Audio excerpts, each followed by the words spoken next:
Okay, my name is Bob Stewart, and what inspired my interest in, I don't know, I've just always been curious about nature and how things worked.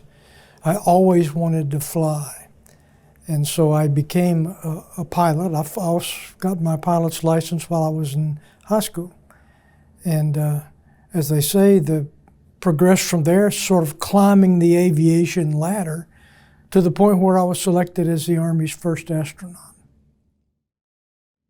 Well, I've been building model airplanes since I was knee-high to a grasshopper, and I always loved the big prop airplanes, the World War II fighter type airplanes. I knew the jets were bigger and faster, and then they were the modern way to go, but that old roar of those big engines in the World War II era fighters, that spurred my interest. I started wanting to fly one of these things, to be a part of this program or this legacy. I began checking books out of the library, hid them around the house so my mother would find them, because I wanted to take flying lessons. My dad was behind me, but Mom, she was a little bit reticent about this whole thing. So actually read a few of those aeronautical engineering books that I was hiding around the house, and found out that I really did like this stuff. I liked the engineering aspect. I liked learning how things worked, how airplanes worked. And I did start flying. I got my private and my commercial, my flight instructor's rating before I went into the Army.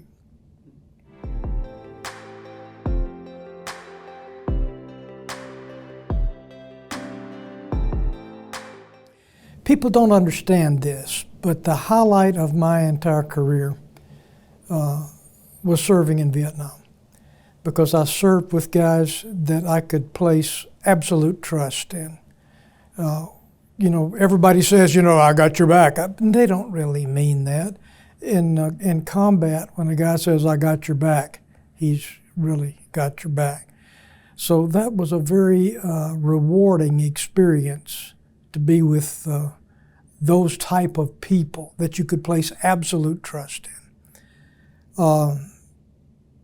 I guess the second favorite part of my career was the 4.5 years I served as an experimental test pilot at Edwards Air Force Base, flying aircraft that sort of weren't housebroken yet. And the third is the NASA business, the spaceflight business.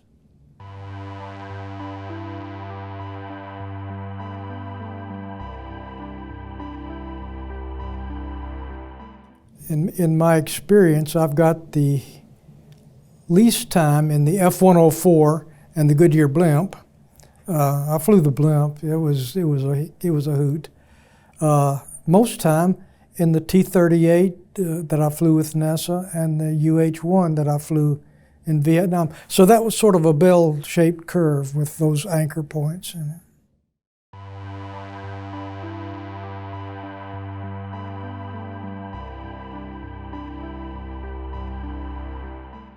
Army has the largest air force in the world. See, that people just don't know it. We got more ships than the Navy, and a pretty large railroad, and a very small public relations department. So we've got, it was good because I had a chance to fulfill both of my desires. To be a soldier, which I really always wanted to do, because I'm a World War II baby, and all my father, all my uncles served. I wanted to serve too, but also wanted to fly.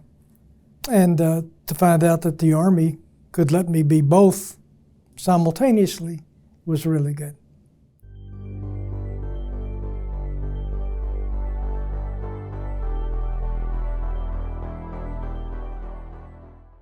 I went to school at the University of Southern Mississippi for undergraduate degree, and I didn't really know what I wanted to do with my life back then. Airplanes were something that I knew I wanted to be a part of if I could, but you have to have a backup plan in case that doesn't work. So I studied mathematics. I got my undergraduate degree in mathematics because I thought that anything that I wanted to do, anything that I would be happy doing in the future would involve math to a high degree. And I was right. The Army then, after I joined the Army, sent me to school at the University of Texas at Arlington for a master's degree in aeronautical engineering. So that's how I got to the engineering aspect. But even more important than that, going to school at Arlington, Texas put me real close to the Bell helicopter plant and the Ling Timco Vought airplane factory. So I got to know their test pilots, and then the idea struck me, I want to be like them. And so I did pursue that through the Army and became an Army experimental test pilot by going and graduating from the U.S. Naval Test Pilot School. That was after Vietnam. You know, there's not that many test pilot schools around, particularly test pilot schools for helicopter pilots. So in the Naval Test Pilot School, I flew helicopter peculiar tests in helicopters and airplane peculiar tests in airplanes. So we like to call ourselves unrestricted aviators when we were going through the helicopter course.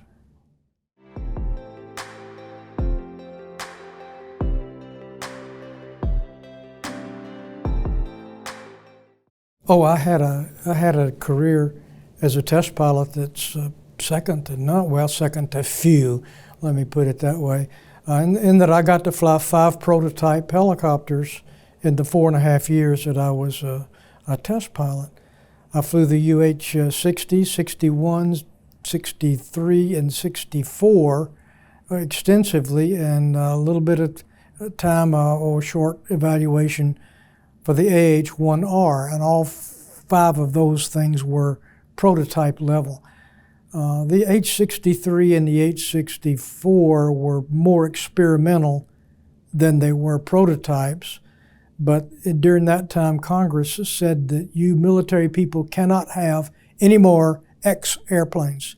So we just called it a Y and went from there. Y means prototype.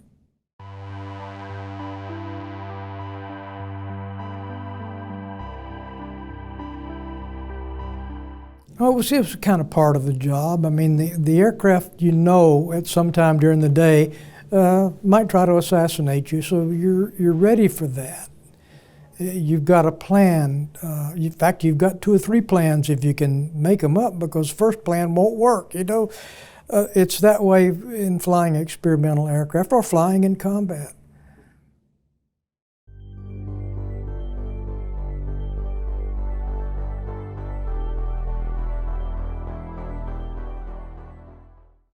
I was a test pilot at Edwards Air Force Base, and I was mad at the Army because I didn't get selected for Command and General Staff School. Well, no.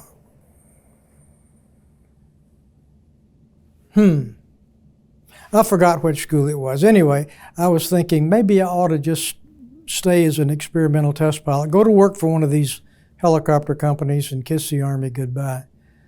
But then I was walking down the hall at Edwards, and I looked on a bulletin board, and there was this little blue piece of paper with a notice said NASA is looking for Space Shuttle crews. Here are the qualifications.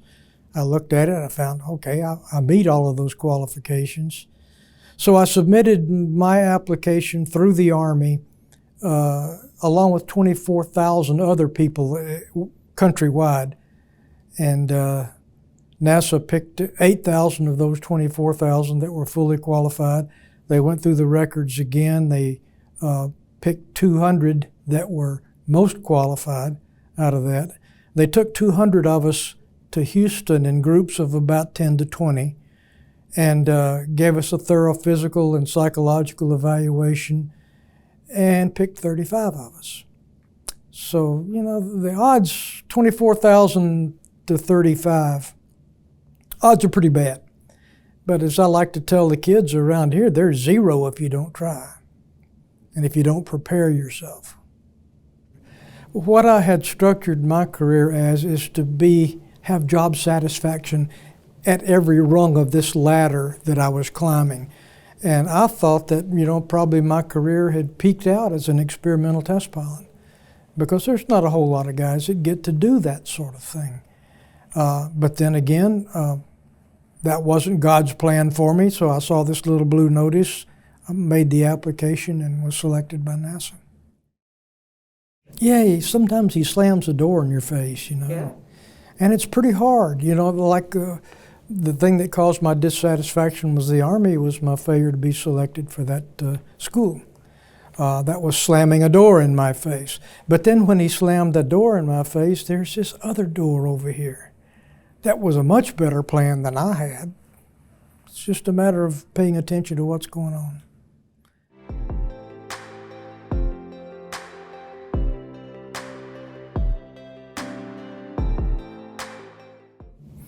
Oh, that was an interesting evolution. I was at work at Edwards, and I got a call. My secretary said, "Bob, you've got a call from a Mr. George Abbey." Oh, my heart stopped when she said that, because I didn't think that George, who was the chief of the flight crew operations, I didn't think George would call to tell me that I had not been selected. But you still don't know.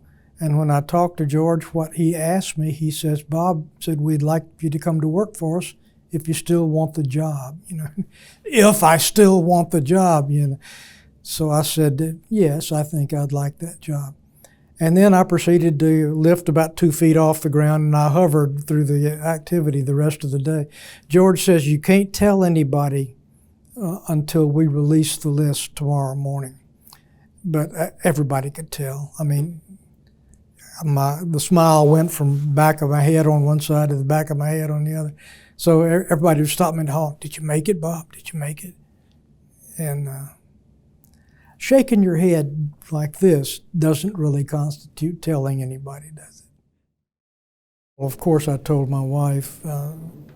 As a matter of fact, I went home early that day, and she had her best friend there in the house too, and we just did a little dance around the house.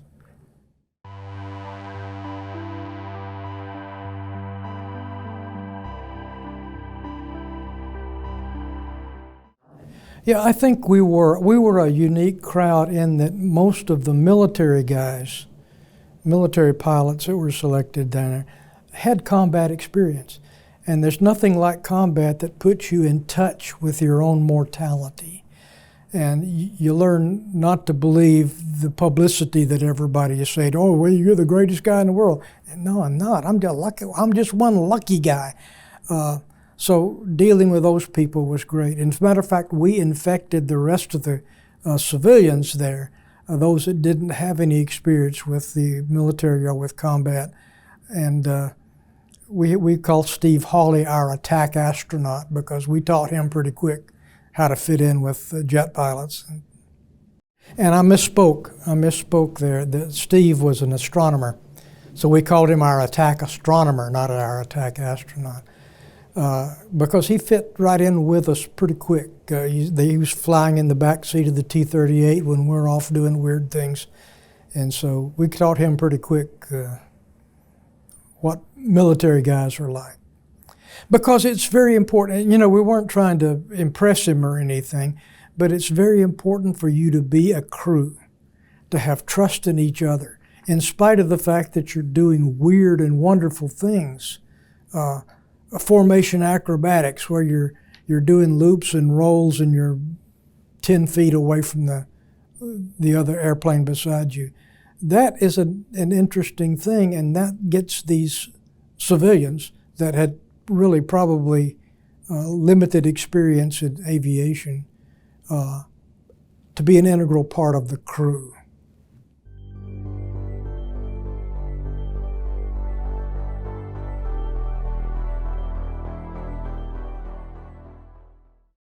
I had I hate to sound like I'm tooting my own horn, but a pretty good record as an experimental test pilot. So when I got to NASA, I went to work for Ken Mattingly, who was the technical chief of the astronaut office. and he gave me the job of monitoring the development of the entry flight control system. Now, it could have been that TK was just wanting to say that the astronaut office expert on hypersonic aerodynamics and Space Shuttle entry flight control was an Army helicopter pilot. It could have been that. But anyway, I worked for TK really until he went off to fly that classified DOD mission. Absolutely brilliant man, and had the determination of a bulldog. So TK had 4 of us out of the 35 new guys that were his personal slaves, but boy, did we have I think, an influence on the Space Shuttle.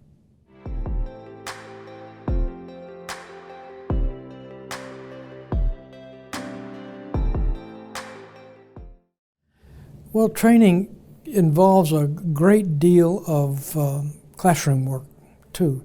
You know, you get lectures on systems, and then you have a little bit of time to go hands-on on the systems. The first thing we did after arriving there was be indoctrinated into the various fields that most of us really weren't familiar with. We had world-class astronomers and physiologists and psychologists, and we just had the best. Astronomers, geologists that came in. We did geology field trips to get hands-on rather than just lectures. During that time, then, we began to receive our individual technical assignments. And that's when I reported to TK Mattingly, and he said, "Bob, I want you to monitor the development of the entry flight control and let me know when it's ready." So that's what I did for about 4 years. When we arrived there, they told us we were going to be flying the shuttle in about 2 years. Well, I'm not naive, and I have got a little bit of experience with airplanes, and we just looked at it and said, no way in hell. We're a long way from flying this thing. So we got to doing our technical work, and we flew it late, but we did fly it, and it worked.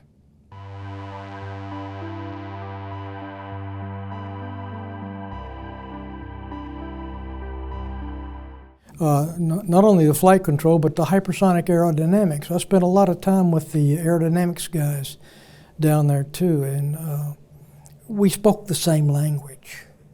We got along very well. Whenever I was going to do something weird, I would run it by them to make sure that I had my ducks in a row. And that includes a memo I wrote one time that said that the Space Shuttle's entry flight control was unsuitable for flight.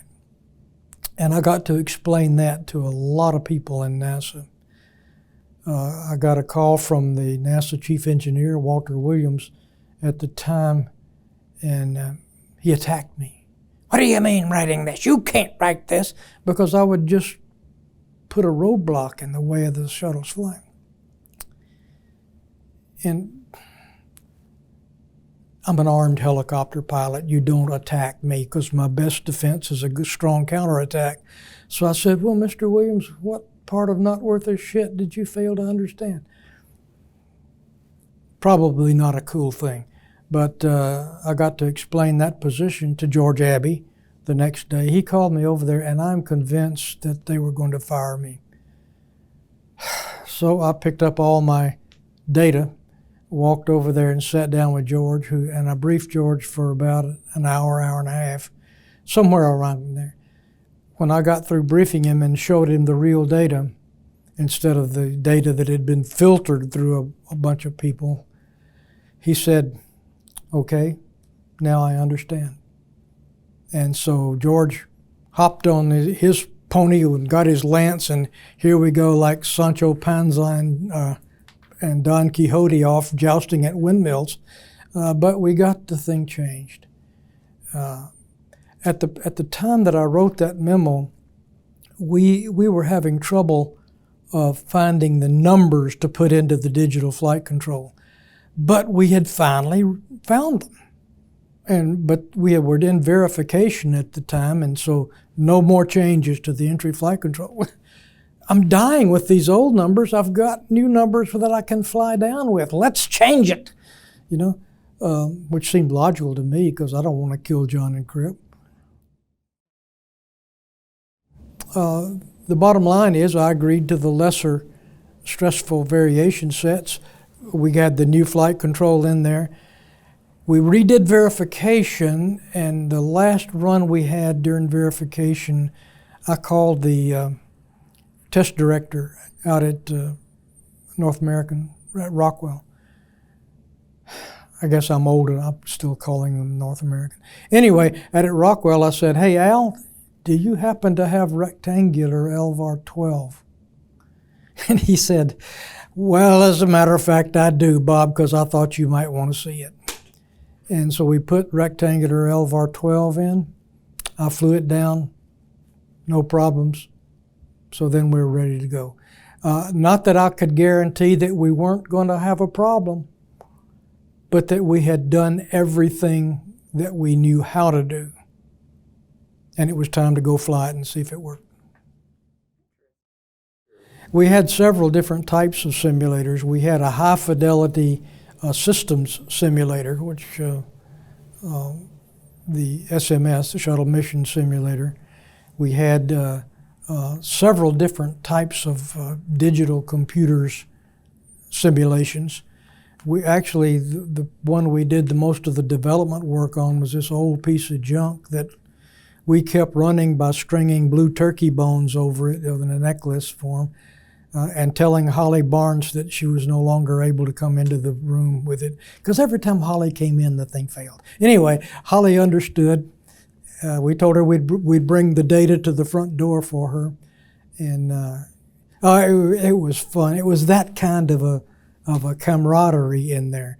We all knew what we wanted to do, and we were all desperately trying to find those set of numbers that would let us fly down successfully with all these lateral directional variation sets that we had, aerodynamic sets.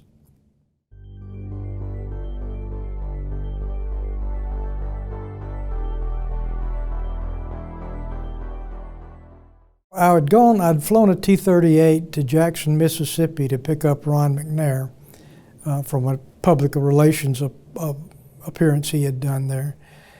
And Ron in the bar the night before had met these guys that were Blimp pilots. So he says, "Hey, I got a guy coming to pick me up tomorrow, and he'd probably like to ride this thing." So we arranged it. Ron set it up. And then he and I went to fly the Blimp the next morning, and it was a hoot. It's kind of like riding a whale. Yeah, the Blimp was wonderful. You would fly the nose of the Blimp into a thermal updraft or something, and it would start up, but the tail would stay down. Then the tail would get into that same updraft, and then your nose would fall out the other side. So it was kind of like this the whole time. The secret to Blimp flying is knowing what your winds are doing, because sometimes you just can't go to where you want to go because the winds are too high. But anyway, it was a revelation to fly that thing. Not very many people get a chance to fly a Blimp.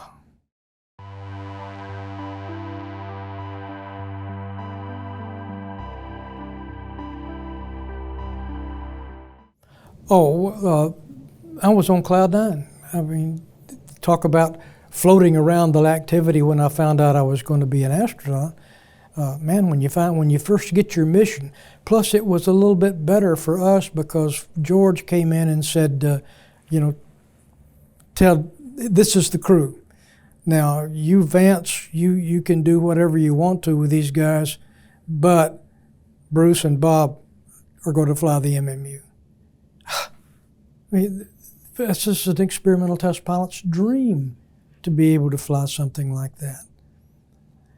And then began the hard work. We had to train for, probably 600-700 hours in the simulators, the Shuttle Mission Simulator, the SMS.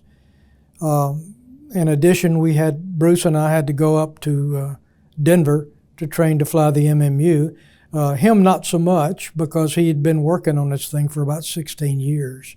So he was intimately familiar with it. I walked in and said, "Oh, what's this?" But that, I think, is why we made a good team, is Bruce knew everything there was to know about it, but after working on it for so long, he might have had a little bit of pride of authorship, and maybe overlooked some flaws that might be a problem. I, on the other hand, specialized in looking for those problems that other people might not have seen because they were too closely associated with it. That's what an experimental test pilot does. He looks for problems that would compromise the mission if a less experienced pilot were flying it. I flew the thing and gave it a handling qualities rating of 1. That's the best. You cannot get any better than a 1. It was just a lovely flying machine.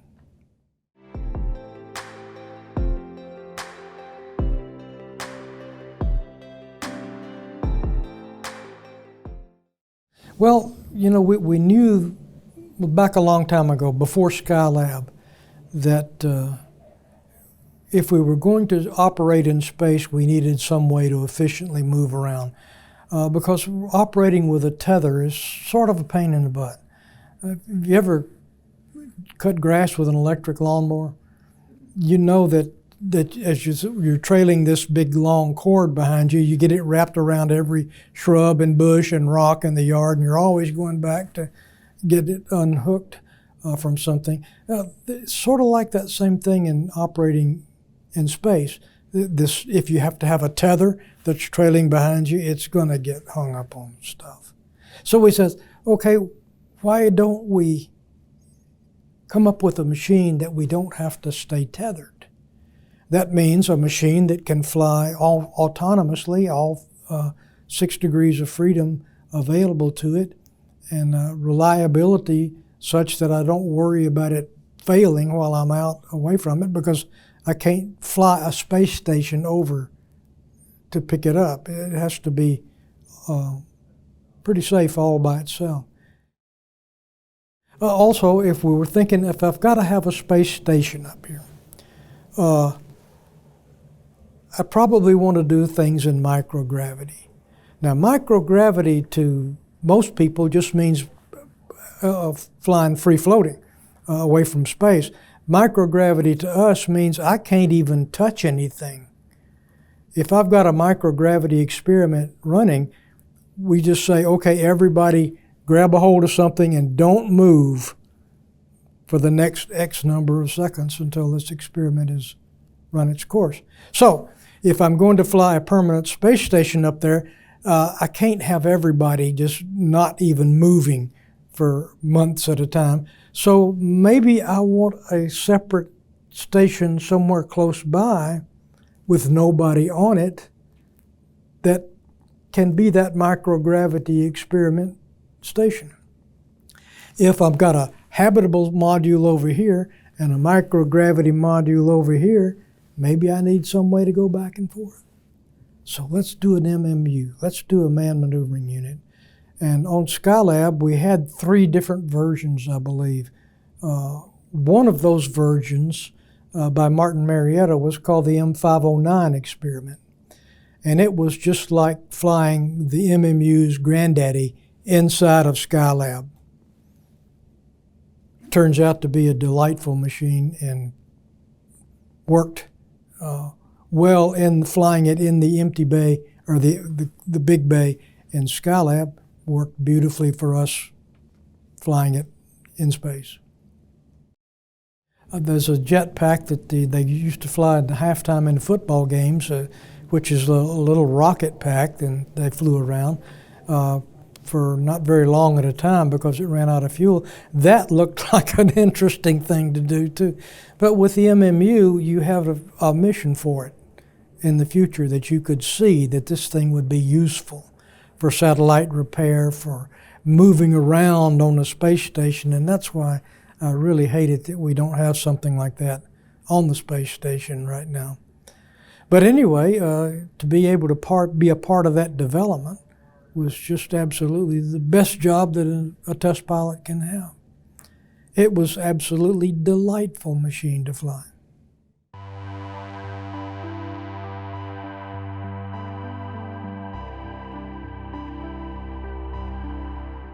What you do when you're evaluating an airplane, either as a test pilot as on an airplane or a helicopter, or the MMU, is you try to envision missions that this thing would do. And then you try to see how you would go about doing that mission, and did you have any difficulty doing that mission? And that way you give it a handling qualities rating, which ranges from 1 to 10, 10 being loss of control, 1 being you can't get any better than this. And it's a subjective evaluation. There wasn't much quantitative data that we could do with the MMU. It was mostly all qualitative, and it was delightful. It couldn't have been any easier, so we said, yeah, this is cool. You develop it in the simulator, but then you got to fly it to see what really surprises it has for you out there. So yes, we had a simulator in Denver, well actually in I forgot the name of the place now. Martin Marietta plant up there. At any rate, this is with a motion base, gave us 6 degrees of freedom. If you can picture a track running along the side of a floor, a big, huge platform on that track with another set of tracks on top of it. Now I can move this way, and a tower on that so that it can go up and down, and then like a fork going on this thing that goes up and down, and I'm sitting in here so I can turn and pitch, roll, pitch, and yaw, and that. So that gives me the full 6 degrees of freedom of motion in this trainer. So it was as close as you can possibly get on Earth to being like the flight vehicle.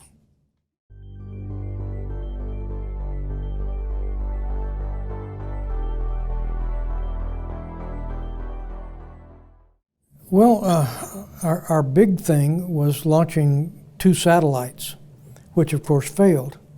And naturally, they wanted to blame the flight crew for the failure of the 2 satellites. Turns out that they had changed the curing process on the nozzles, the paragekick motor nozzles, and we blew them off.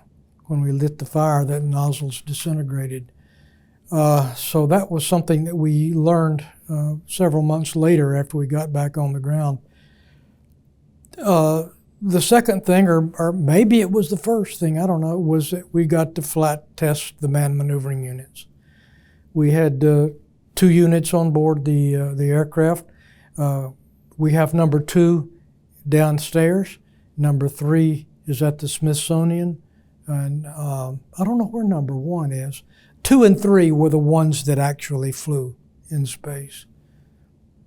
Which one did you fly? Did you fly 2 or did you fly 3? We flew both of them. Oh, cool. Both Bruce and I flew both MMUs. Again, because, you know, Bruce is saying, yeah, it's working like we designed it, and I'm saying, did you design it right? And the answer to both of those was yes, resounding yes.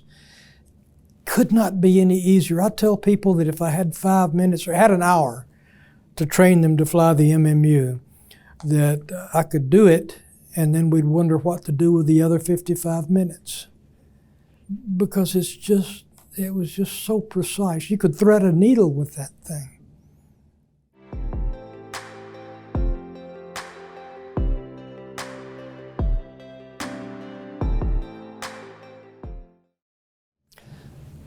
I think the first thing that dawned on me was that my training was absolutely great. I mean, everything was just exactly like the trainers, except maybe I didn't really appreciate the fact that you had to move very slowly and deliberately. You know, if I want to get up from this chair, I push like that. If I get up from my chair flying the shuttle, then I stick my head through the switch wickets on the top of the panel up. And you only do that once because it hurts, you know. So you rub your head and you do, okay, from now on out, I do things slowly and gently until I get used to it. And you can get completely accustomed to 0G in about 3 days. I mean, to where you don't even think about it anymore. This is just the way things are now. And it takes about 3 days to get used to gravity when you come back down.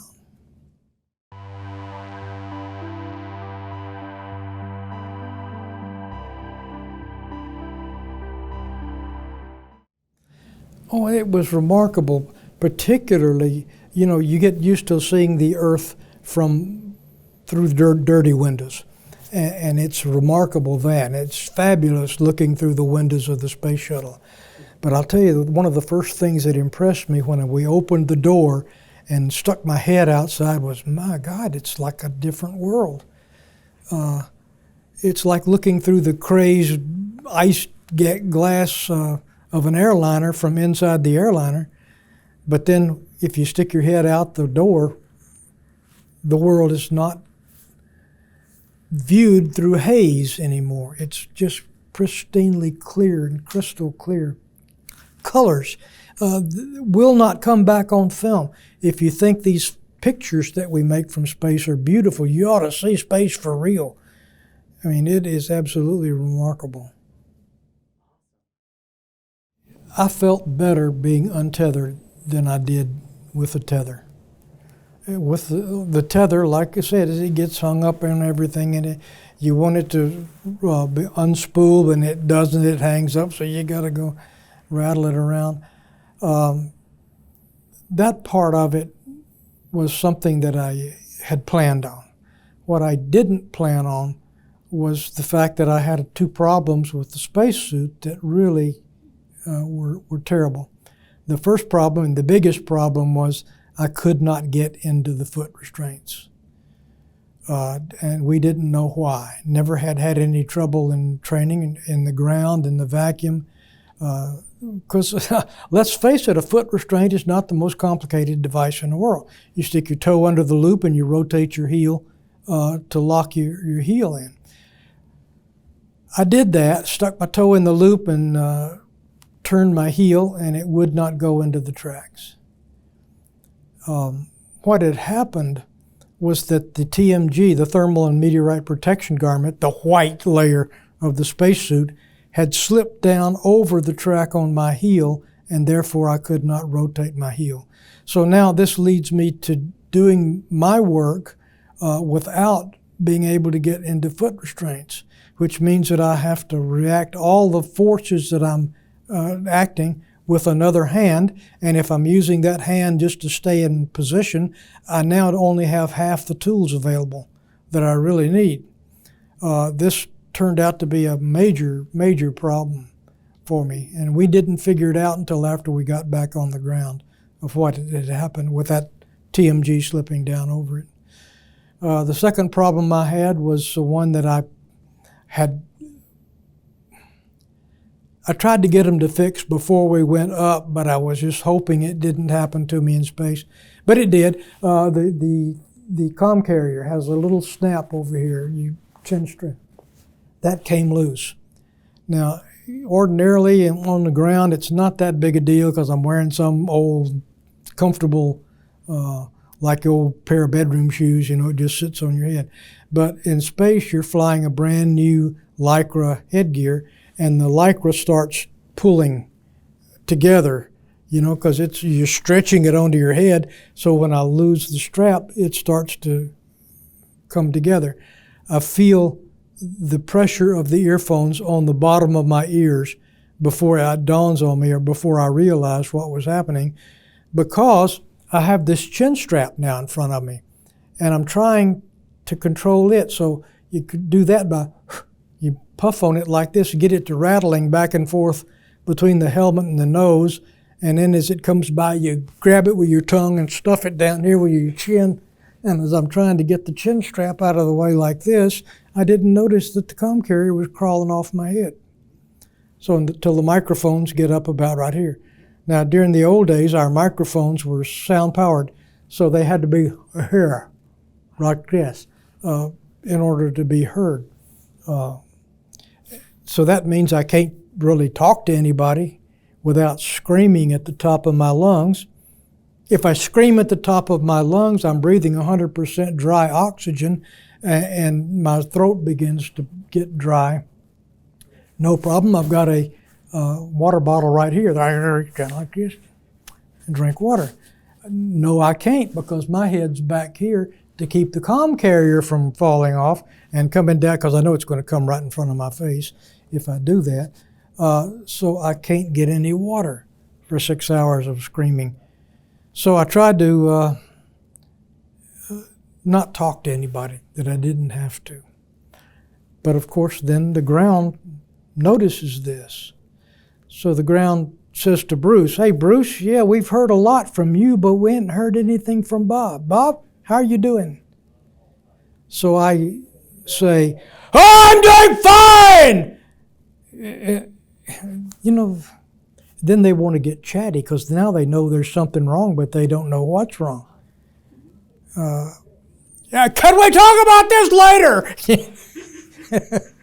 Well, it was interesting for 6 hours. On the second EVA, we solved that problem, but I put the comm carrier on and took some medical tape and wrapped it around my head like this. So at least I didn't have to deal with that. Still couldn't get into foot restraints. That became a real problem, because I was supposed to fly or ride on the mobile foot restraint that goes into the end of the manipulator arm. I couldn't get the thing loose because, one, I'm anchored over here. I've only got one hand to work with, and every time I put force on this, I just contort my body all over the place. So that was very frustrating. All because we didn't notice that the white pants had slipped down over the heel. You live and learn. We got down, and now we modified the boot to where it's got a keeper on there so that the TMG can't slip down over it. We put a different snap on the comm carrier that's on every other piece of flight critical hardware in the world, except the comm carrier for the MMU, or for the spacesuit. It's there now. And we got some dynamic microphones so that the microphones don't have to be stuck down onto your tonsils in order to hear. So, you know, you learn, you find problems and you fix them, and then you go do some more, find another problem.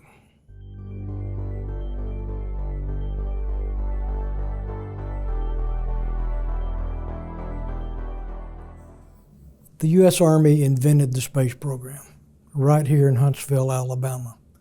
And I just thought it was long overdue that the Army had an astronaut. And I was just extremely proud to be that astronaut. The Army was proud too. They showed me things that I never dreamed existed. I was invited to Washington. I had the eagles of a colonel installed on my shoulders by the Secretary of the Army, with the Chief of Staff of the Army looking on while my wife pinned the other one on.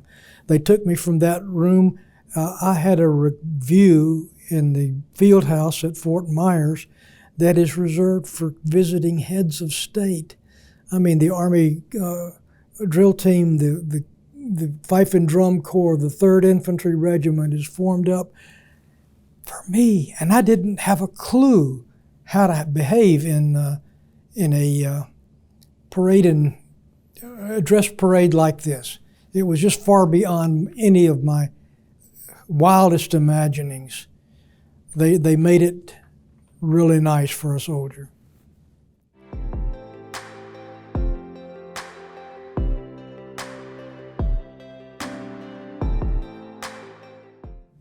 I was ready to leave NASA at the time. Now, might sound weird because everybody thinks NASA's perfect, and that's a problem because NASA's not perfect. But when we had the Challenger accident, when I saw all the finger pointing, no, it's his fault, no, it's his fault, no, not me. In the Army, you know whose fault it is because you got to just look up here on your shoulder. And that tells you who is responsible for it. I found that to be extremely off-putting as far as a soldier trying to deal with a civilian agency. So I was ready to leave NASA. And the Army said, yeah, we'd like you back.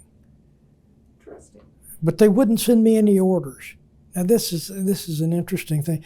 The Chief of Staff of the Army, the Vice Chief of Staff, said, Bob, I want you to report to Colorado Springs on this date. Well, this date was about a week or so away, and I still didn't have any orders, and you can't do anything in the Army without a set of orders.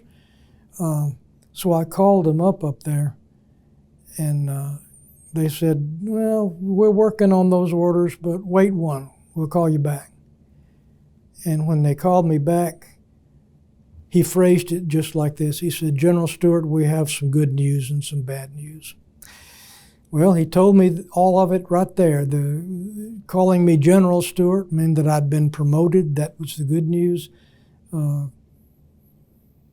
But I'm not going to Colorado Springs. And I'd already put earnest money down on a house in Colorado Springs on the vocal order of the Vice Chief of Staff.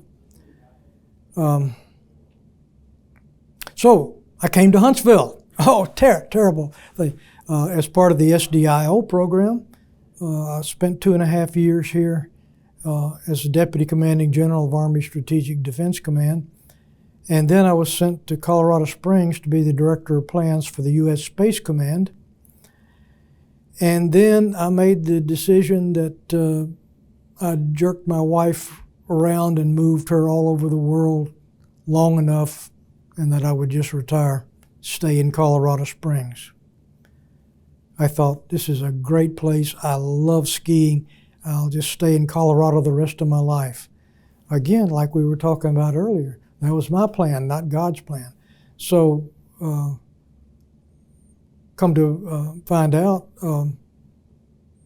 I got to move back here, live close to my second daughter. We lost our daughter in Colorado, which is one reason why I was anxious to leave Colorado. Come back here, I live close to my other set of grandkids now, and the most best kept secret in the country, to tell you the truth. Every time I see on the YouTube what a terrible place Alabama is, I said, yeah, just keep believing that, you know. We got enough people here in Huntsville. Anyway, I was raised about 60 miles from here, so I'm no North Alabama. I know the Tennessee River, and I was just absolutely thrilled to be able to come back here, spend the rest of my life here.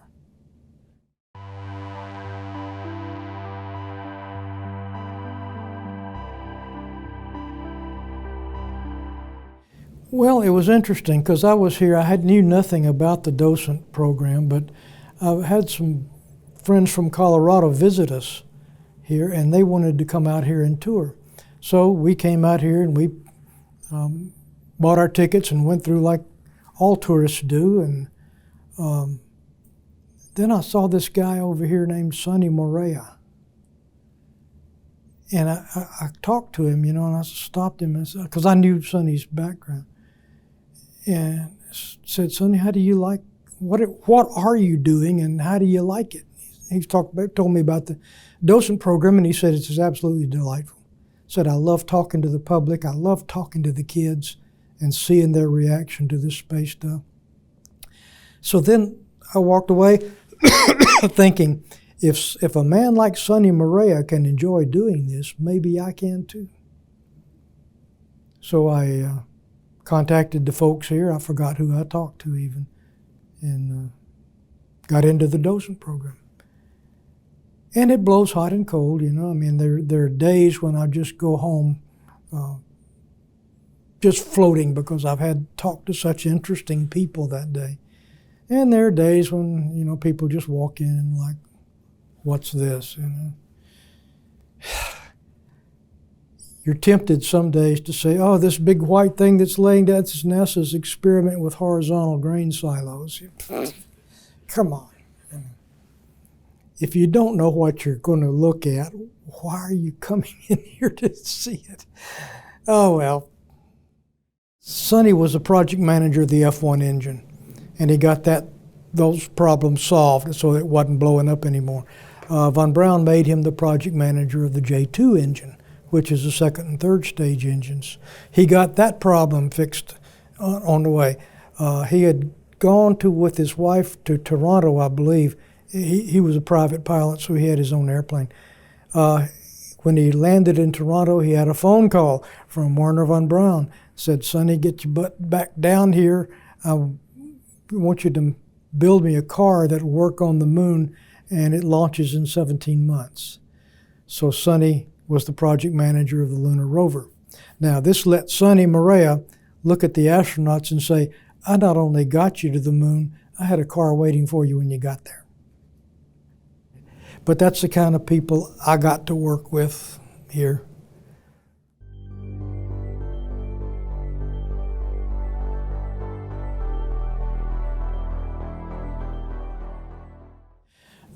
What I'm supposed to tell you is the kids, you know.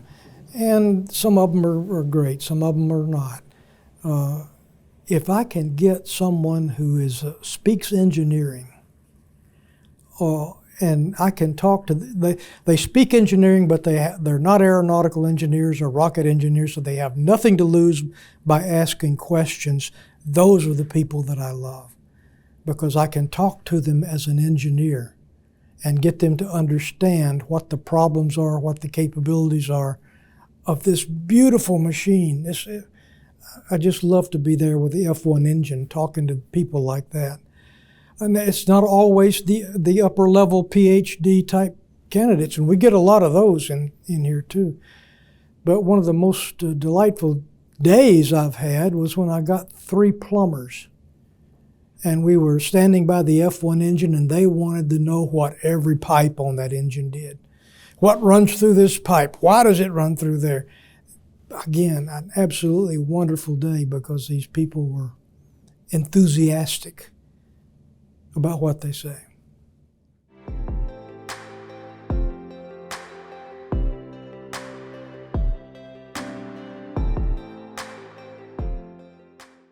Oh, absolutely.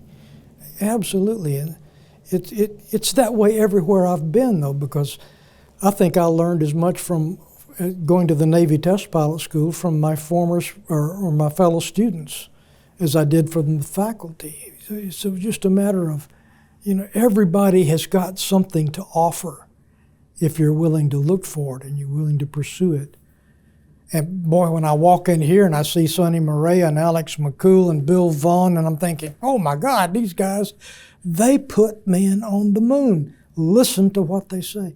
And as a matter of fact, I've had to explain the facts of life to a couple of the young engineers out that are working out here at Marshall right now.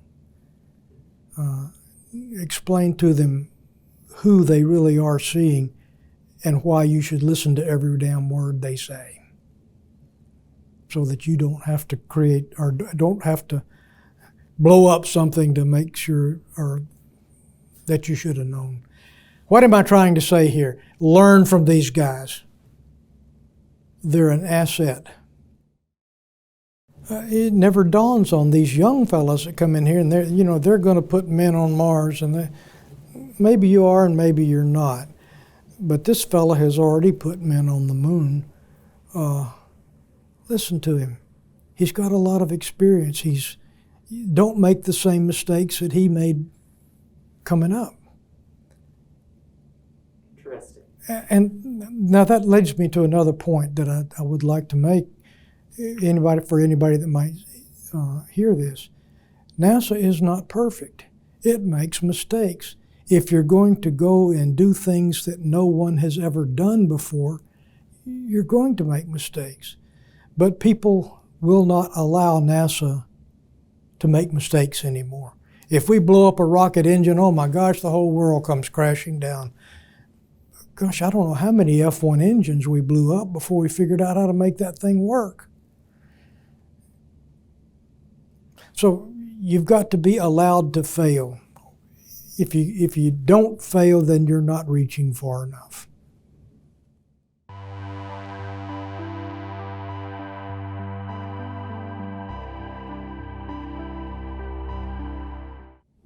Oh, I would say that that's the way of the future. It's going to become more and more less dependent on the mechanical engineers and more dependent on the software writers to make sure that things are going right. when we first started doing the space program here, I think Wernher von Braun had 36 launches of the Redstone missile before he said it was operational. And we've evolved from there now to the point if you've got a full color view graph of it, you think it's operational. No, there's a lot of work to be done between the plan and the actuality.